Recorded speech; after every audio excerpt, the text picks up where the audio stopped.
মাঝে মধ্যেই দেখা যায় পোলার চাল ঘরে নেই, কিন্তু খিচুড়ি খেতে মন চাচ্ছে। তো পোলার চাল ছাড়া ভুনা খিচুড়ি কিভাবে রান্না করবেন চলুন দেখে নেওয়া যাক।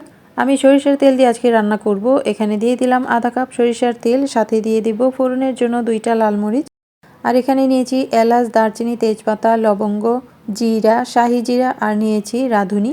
এবার একসাথে দিয়ে দেব তেলের মধ্যে। সাথে দিলাম পেঁয়াজ কুচি। পেঁয়াজটা যখন হালকা ব্রাউন হবে দিয়ে দেব আদা রসুন বাটা, লবণ। এবার গুঁড়া মশলাগুলো দেব। গুঁড়া মশলা আমি নিয়েছি হলুদের গুঁড়া, মরিচের গুঁড়া, ধনে গুঁড়া, জিরা গুঁড়া।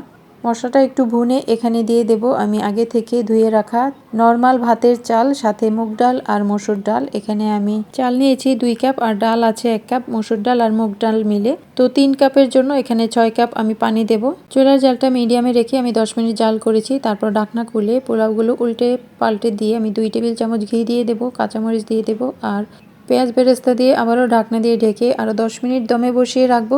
তারপরে হয়ে যাবে একেবারে ঝরঝরে খিচুড়ি।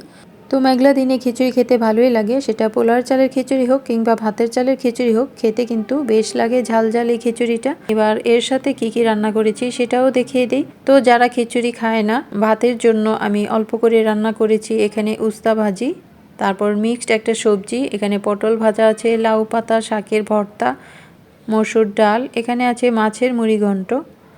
তো আমার খিচুড়ি রান্না করলেও বা অন্য যে কিছুই রান্না করি সাথে এই সবজি ভাত রান্না করতেই হয়। ওখানে আছে ইলিশ মাছ ভাজা, ডিম বোনা আর চুলায় এখনও রান্না চলছে, এটা হচ্ছে গরুর মাংস।